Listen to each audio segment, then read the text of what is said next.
is that time of year again where we're doing my palette ranking video. I get so excited to do this video at the end of every year, ranking and talking about all of the eyeshadow palettes that I tried in the year of 2024. I only tried 8. I know that's not very many, but trust me, I will probably have a lot to say about all of these palettes. If you can hear in my voice, yes, I do have a little bit of a cold going on. I am so sorry that I am filming with a cold, but I waited, you guys. I waited to film this video for a couple of days. I planned to film it a while ago, and my voice is not getting better. I'm feeling better. I went to the doctor. I'm on medications.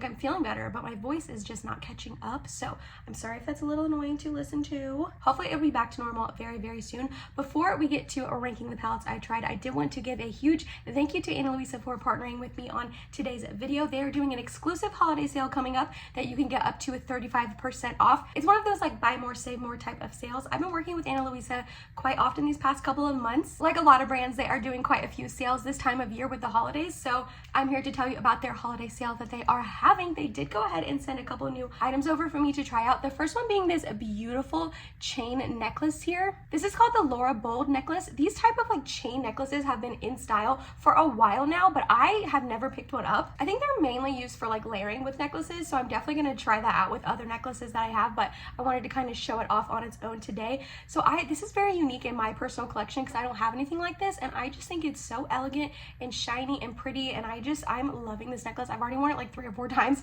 and I've only had it a week. And then this ring right here, I've had my eye on this for a while. This is called the Amara Black. It also comes in white, so this little section right here is white instead of black.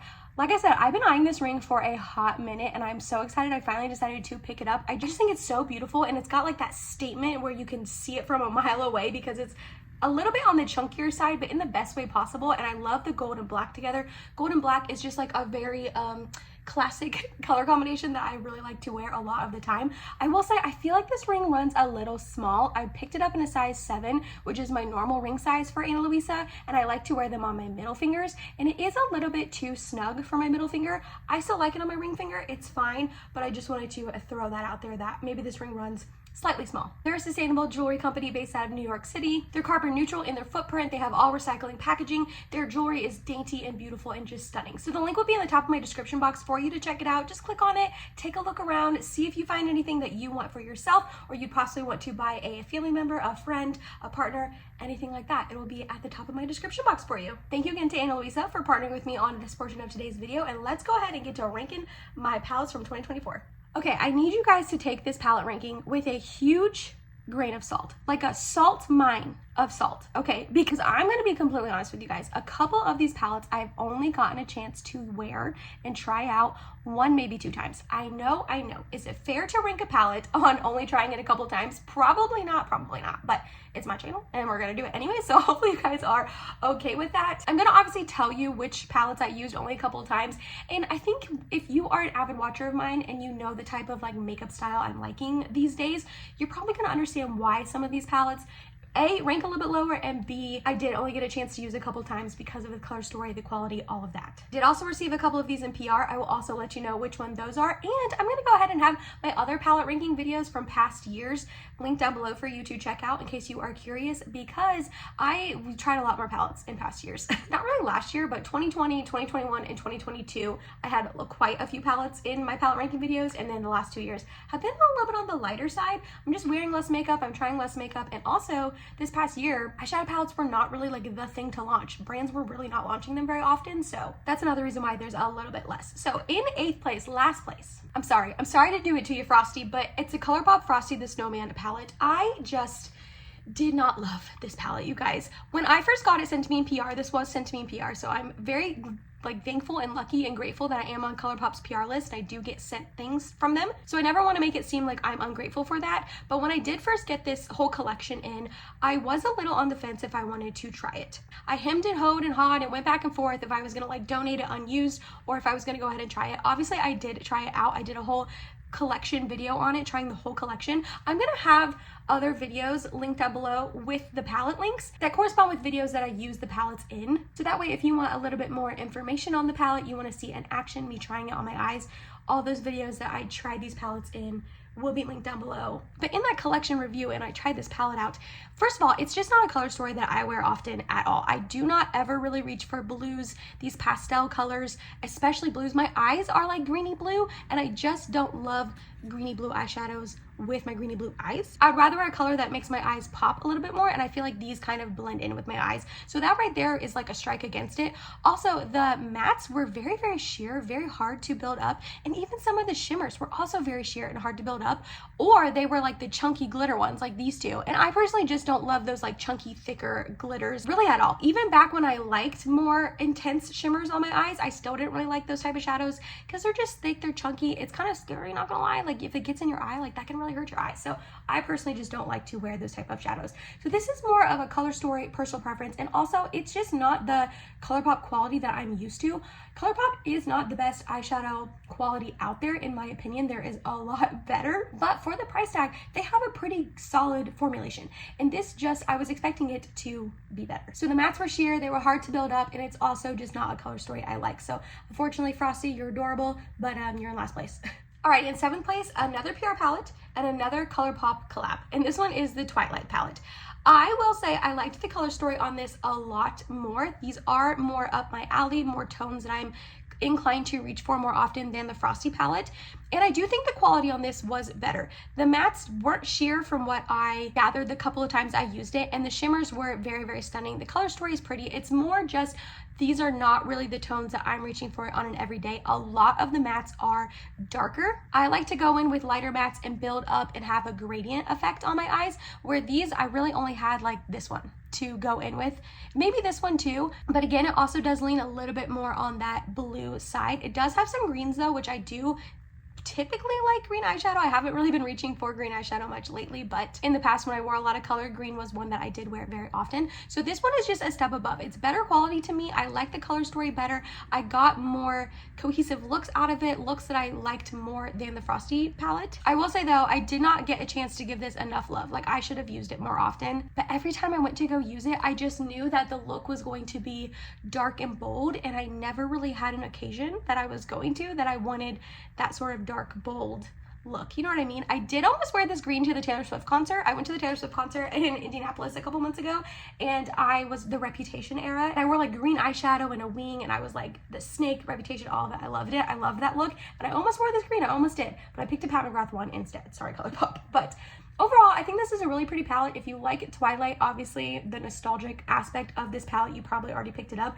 Is it still available? I don't know. If it is, I'll link it. But Colourpop likes to get rid of their collabs rather quickly, so if it's not, I'm sorry. But overall, it's pretty. I'm gonna keep it. I'm not gonna declutter it. I feel like for the right occasion, I will want these tones and these colors, but just in one I didn't reach for very often. Okay, in 6th place, this is purely the color story of this. The quality is amazing. I have another one of it, and I love it so much. It is the Covergirl Clean Color just little quad, and this is in the shade Mellow Mauve. I already have one. I think it's called Pinky Dreams, and the formulation is impeccable. The formulation on this, again, impeccable. These two mattes just are buttery smooth and soft. They don't get patchy. They don't end up being as purple on the eye as I always think it's going to be. Like I look at this and I'm like, wow, that's gonna be a bright purple. It does tone down, especially if you mix it with this like more mauve-y purple. And then I really like to use this shimmer all over the lid. I don't use this too often, but really mainly it is the color story of this. I am not a color wearer very often anymore, but if you had your eye on these Covergirl quads, there's like 8 or 9 color stories of it. I genuinely recommend them. Of the 2 that I've tried, because the quality has been so good, I kind of want more colors of it. I really don't need more eyeshadow. But I have my eye on a couple more colorways of this. I really recommend them. But I did get both of them on sale at Ulta, so keep your eye out if you have your eye on them. Quality-wise, absolutely stunning. This is 6 solely because the color story. Okay, 5th might surprise some of you guys because this is a pretty brand new palette. It just launched a couple weeks ago. I just picked it up a couple weeks ago. Actually, not in this Sephora sale. I should have got it in this Sephora sale, but I bought it right before the sale. Wasn't my smartest financial decision. I should have just waited for the sale, but it is the Huda Beauty Icy Nude. You guys, I was so excited for this palette. When it first launched and I first saw the pictures, like the promo pictures of it, I thought it was absolutely stunning, and I still do. I look at this palette, I think it is gorgeous. I have had really good experiences with Huda's palettes in the past. I have quite a few of these larger ones. She's done a couple years ago, Mercury Retrograde and Rose Quartz, and I love those two palettes. The quality of her shadows are usually amazing. The mattes are usually really nice. The shimmers are poppy and punchy, and I like that she has a couple different shimmer formulations in here. You're not getting just all satins, all wham bam, all, like, you have a little bit of options in the shimmer department, which I appreciate. However, every single time I use this palette, I do not like the looks I made. I've used it at least 3 times on camera, and all 3 times I have struggled. And even in my review video of this, I was doing an eye look and I hated it so much I took it off and restarted it over. I never do that. There's something about these shadows that I struggle with. I don't know what it is. It's mainly the mattes, but even the shimmers, a couple of them I didn't fall in love with. I don't know what the disconnect is for me in this palette. I do plan on doing a 1 week 1 palette on it. Give me some time, please. It takes a while to film those videos and edit them and all of that, but I'm not excited to film a 1 week 1 palette with this. Isn't that terrible? But there's some sort of disconnect between me and this palette where every time I use it, I don't love it. But I am gonna do a 1 week 1 palette for you guys. Like I said, I'm gonna do 5 looks. Hopefully, fingers crossed, that I will end up loving it after that video, because this was expensive. I spent a lot of money on this, so I want to end up liking it, you know? So let me know down below, do you own this palette? Do you like it? What kind of looks are you doing? Like, help a girl out, please, because I'm struggling. Number 4 is actually the palette that I have on my eyes today. It is the Moira Celestial Love palette. So they have Moira Beauty. They have a ton of different eyeshadow palettes, and then even in this one, they have a lot of different color stories. So it's kind of overwhelming when you go on their website to shop. This was the one that I decided to pick up for my Moira Beauty try on. I tried a bunch of things from the brand. Again, it'll be linked down below for you. I will say I have not used this palette as much as I should, because I actually really like this palette a lot. It is beautiful. It's stunning. The quality every time I've used it has been very nice. When I do reach for eyeshadow, I mean, I'm mainly doing like basic boring brown eyeshadows these days, but if I am going to do something a little different, a little spicier, it is going to be these more like pinky tones. So I love the color story of it. The mattes blend together very nicely. The shimmers are stunning on the eyelids. This one is really the only one that's super poppy and punchy, but all the other ones are more of those like satiny shimmers, which I'm very into these days. On my eyes today, like I said, I went ahead and used this palette. I have this shade right here, which is called Dear Love, all in the crease, and then I took this spicy shade and put it on my outer corner and up into the crease, and then the shimmer I have on my lid is this Bella shade, and then my inner corner highlight is this one right here called Hush. When I look at this palette, I'm like, I need to use you more because you're stunning, you're beautiful every time. Every time I've used it so far, I have loved my eye look. I have genuinely had a good time with it. I've been impressed. It hasn't like been patchy or struggled or anything like that. So Moira Beauty, I feel like it's a brand that's a little bit underrated. Not a lot of people talk about them. I liked a lot of the things I tried in that video when I tried on like almost a full face, but there's a lot of duds in there as well. So it's kind of one of those brands where I'm like, I don't know if I'm going to buy more from them. But so far, based off this one palette, their eyeshadow formulation is stunning. If you had your eye on Moira Beauty, I recommend their eyeshadows for sure, especially this one, and it's a little bit more on the affordable side, so that is definitely a win. Top 3, baby. Okay, number 3 might also surprise you guys, because I don't know, I feel like some people are going to be ranking this a lot higher in their year of the end rankings, and I did just do a 1 week 1 palette on it, and I really liked all 5 of the looks, but I just got 2 that I like more. It's the Natasha Denona I Need a Warm palette. Do I think how do I say this? I feel like I was going to fall in love with it more after the 1 week 1 palette, which is kind of an odd thing to say because I really liked all 5 of the looks I made, especially except for the first day. If you saw it, I used this Phenomena shade. I just don't love this shade, but other than that, I really did like all 5 of the looks. It's easy to use. The mattes blend together nicely. They don't get too patchy. The shimmers are beautiful. It's obviously, looking at it, a very cohesive palette. You don't really need to think about your looks. It's kind of mindless in the sense that you can pair pretty much any mattes, any shimmers together, and it's gonna look good on your eyes, you know? So I feel weird saying this, but I really did think I was going to fall in love with it more after using it. But I don't want to like make it sound like I don't like this palette, because I do. I actually really do. Like I said, everything I just said, that's why I like it. I guess my only qualm is that like a lot of the looks I made of the 5 were kind of pretty similar. Like when you're looking at this palette, you are gonna get looks that are pretty similar to each other, but that's kind of makes sense because it's a pretty monochromatic type of color story. I don't know. I like this palette. I do. I think it's beautiful. It's stunning. I recommend it, especially on sale or get a gift card. I probably wouldn't pay full price for it. I did not. I got it during the Sephora sale, but it is stunning and beautiful. And if you use these tones, I think you're gonna like it. It's just not like I don't know. It's not my favorite Natasha Denona palette, but it's still beautiful. Okay, I'm gonna stop talking about it because I'm just like repeating myself. Number 2 is another Natasha Denona palette. She is one of my favorite brands. It is the My Mini Dream palette. This is just a little tiny 5-pan palette. It doesn't really look like much when you're looking at it. It's just kind of basic, boring, neutral, exactly everything that I've been wanting this past year. I got this at the very beginning of the year and I forgot I bought it. I know, that's very, very sad. You're probably thinking, why is it number 2 then if you forgot you bought it for a good majority of the year, a couple months of the year? It was like tucked away with all my other Natasha Denona mini palettes. I keep them all together. I forgot about it. But then when I pulled it back out, I've been using this baby very often. It is just the perfect, everyday, simple, nudie eyeshadow palette. Again, kind of like the warm palette, you don't have to think about it. Obviously, looking at it, you're not going to be getting a lot of different eye looks out of this palette. I don't mind that though. I like the fact that it's mindless, and I know that when I reach for this, I'm gonna like the look. All 3 of these mattes are beautiful. They're soft and buttery and smooth. This one gets a tiny bit patchy on me, but it's just a dark brown, so a lot of dark browns get patchy on me. I'm not that concerned about it. And the 2 shimmers are just beautiful. They are more of like that satiny formulation, and they do pack a little bit of punch on the eyes, but not anything too much in my opinion. And they are just gorgeous and like wet looking and shiny. And this one is such a beautiful like pewtery color that's stunning all over the lid. This one gives a little bit of pop, or you can use it on the inner corner. This is just such a good go-to for the type of makeup looks that I have been enjoying this year. This has just been perfect for it, so I love this. Also, her mini palettes are a little bit more palatable. The price is a little bit better. The midi ones are $69 and these are $29, I believe. They used to be $25, but I think she jacked it up to $29. Do you own this? Let me know, because I feel like when this first launched at the beginning of the year, a lot of people went crazy about it, and then I didn't hear anything about it since then. But it's a good one. Number 1, guys, my number 1 palette of the year. If you had told me at the beginning of the year that my number 1 palette for 2024 was going to be the Urban Decay Naked palette, I would not have put that on my bingo card. This took me by surprise. I think it took a lot of us by surprise that they relaunched it, and I did end up picking it up again, obviously. And you guys, I'm loving this palette. I am loving this palette, which is so funny. It's such an OG. It's been around forever. This is the 3rd one I've owned. I bought one in 2013, used the heck out of it, had multiple pans. The naked on the front was all rubbed off. Then I bought it again in 2018, I believe, when it was going away and they were like, last chance to get it. So I bought it again, never used that one. So I wasn't sure if I was gonna use this one when I bought it again this year. Yes, for the 3rd time.